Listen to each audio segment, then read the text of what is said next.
27 Maart. Skrander leerlinge in die skool van Christus. Elisa se getroudheid beloon. Hy het toe daarvandaan weggegaan en Elisa, die seun van Safat, aangetref terwyl hy aan ploeg was met 12 paar osse voor hom.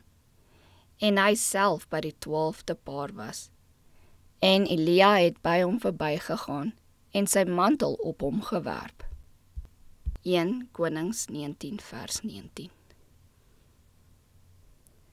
Die profeet Elia het op die punt gestaan om sy aardse werk af te sluit. Iemand anders sou geroep word om die werk vir daardie tyd voort te sit. Op sy reis is Elia noordwaarts gelei. Die grond wat Elia rondom hom kon sien, was die eiendom van net een man. 'n man wat die knie nie voor Baal gebuig het nie, wie sy hart onverdeeld gebly het in die diens van God. Die eienaar van die grond was Safat.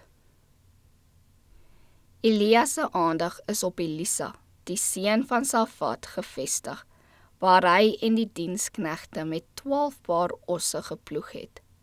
Hy was opvoedkundige, bestuurder en werker.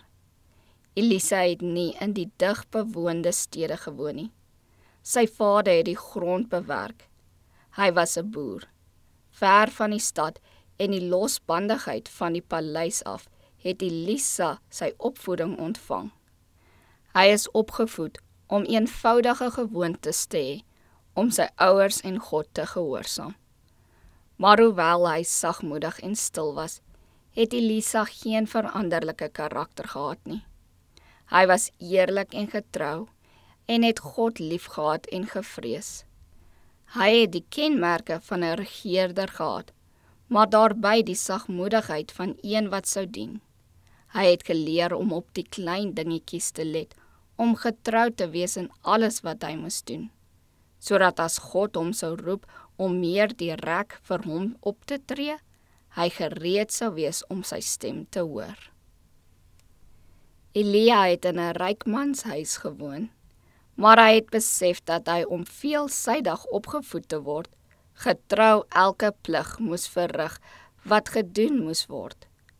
Hy was nie gewillig om minder te weet as sy vader se knegte nie. Eers het hy geleer hoe om te dien sodat hy kon weet hoe om te lei, te onderrig en bevele te gee. Elisa het in Elia se plek gestaan, en hy wat in die minste getrou was, het bewys dat hy ook in die groote getrou was.